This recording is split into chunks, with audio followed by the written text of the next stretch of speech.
Hey there, tech enthusiasts. Welcome back to our channel, where we break down the latest tips and tricks for your devices. Today, we're diving into something that's become even easier in 2025. How to open JSON files on your iPhone. JSON files are those handy data formats used in apps, websites, and even games for storing information. Whether you're a developer debugging code or just someone who downloaded a file and needs to view it, this guide will get you sorted quickly.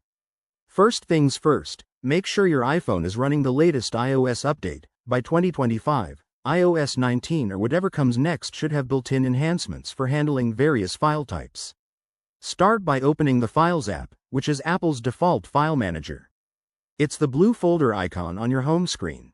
Once you're in, navigate to the location of your JSON file.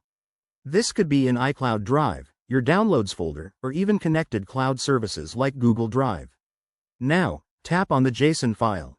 In 2025, iOS has improved support, so it might open directly in a simple viewer. If it doesn't, don't worry. Hit the Share button and select Open With. You'll see options for apps that can handle JSON files. I recommend downloading a free app like JSON Viewer from the App Store if you don't have one. It's lightweight and user-friendly. Once opened, you'll see the file's structure laid out nicely, with options to expand, collapse, or even search through the data.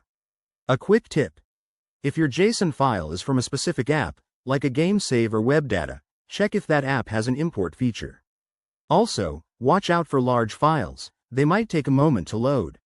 If you run into errors, ensure your iPhone is connected to the internet, as some viewers need to fetch additional data. And there you have it. Opening JSON files on your iPhone in 2025 is straightforward and efficient. If you found this helpful, hit that like button, subscribe for more tech tutorials, and drop a comment below if you have questions. Thanks for watching, and see you in the next video.